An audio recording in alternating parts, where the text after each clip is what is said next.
من أنا من أنا لولاكم.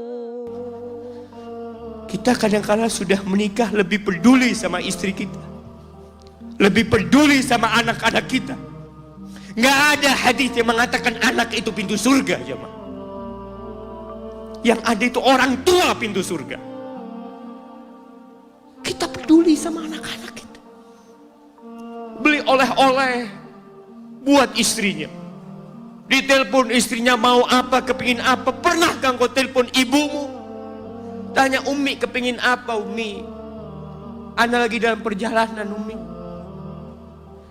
Jamaah, dia ingat ibuku hamil aku 9 bulan. Capek.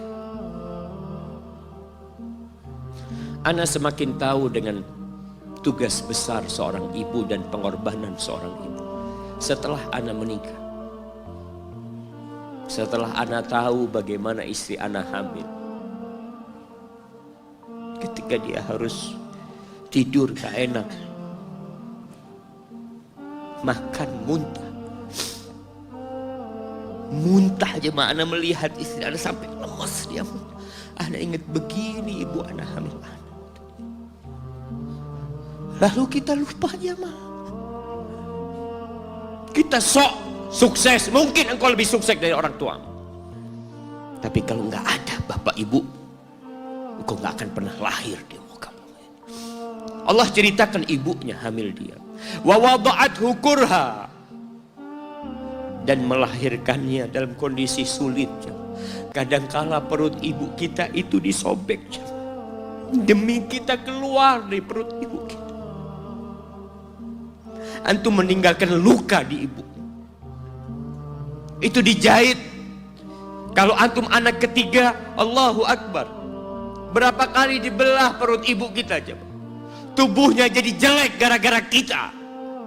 Tapi dia nggak peduli, yang penting antum lahir dengan selamat.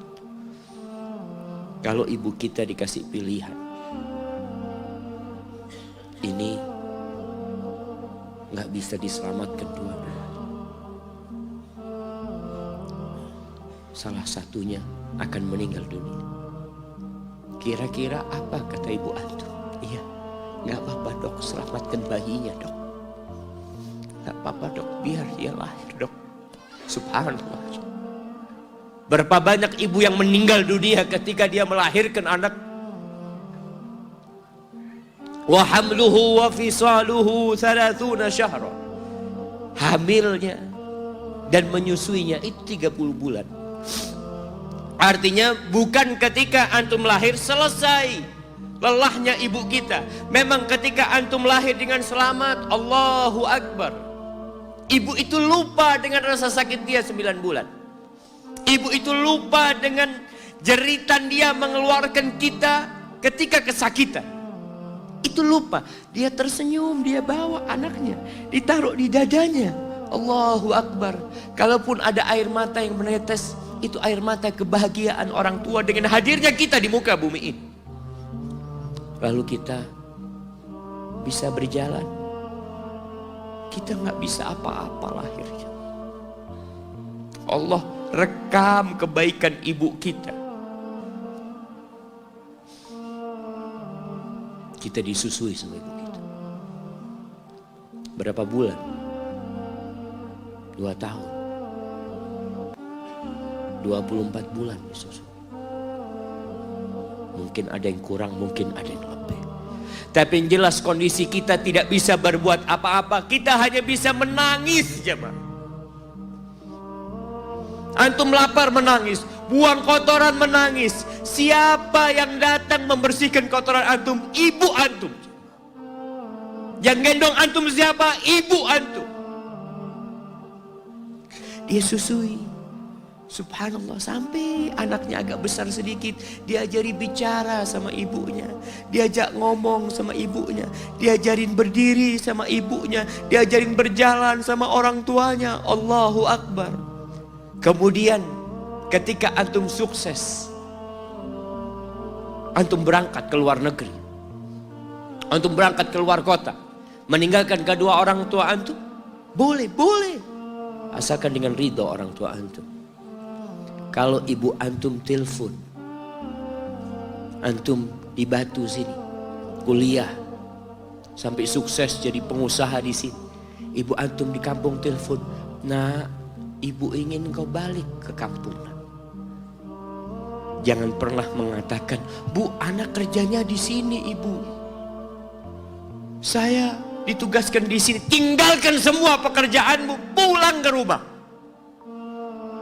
Ustaz, gimana dengan istri dan anak-anak anak? Yang ngasih makan istri sama anak-anak antum itu Allah Jalla Jalla. Bawa pulang ke kampung. Hidup sama ibu antum. Jamaah, ada seorang sahabat yang izin untuk berjihad. Izin untuk mendapatkan surga yang paling tinggi.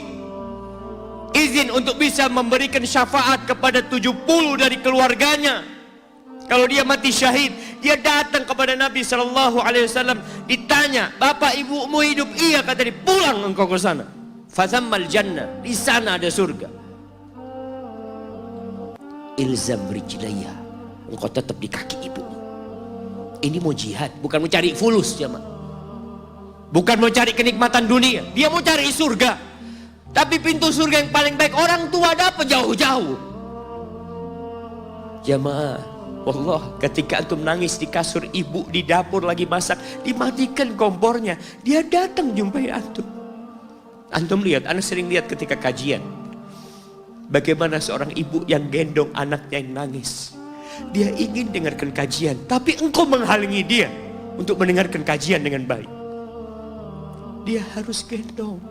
Kadang-kadang nggak boleh deket-deket kajian. Yang bawa anak tempatnya lain. Dan dia nurut.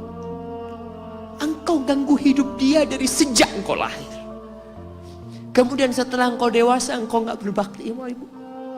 Lupa dengan wa hamluhu wa fisaluhu 30 syahr. Di masa Umar bin Khattab,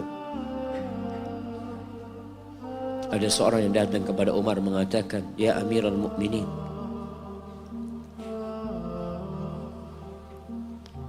aku ini jadi kendaraan buat ibu.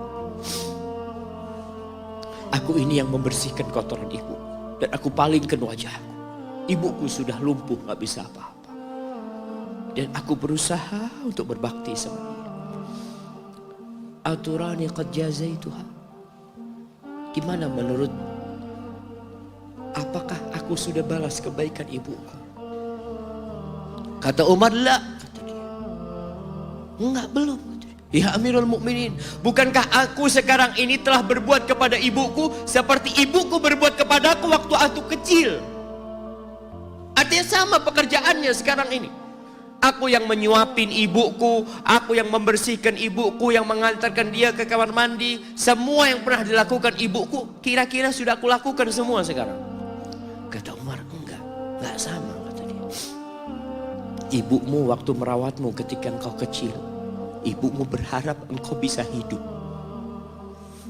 Sedangkan engkau sekarang merawat ibumu ketika sudah tua sakit-sakitan, engkau berharap ibumu mati.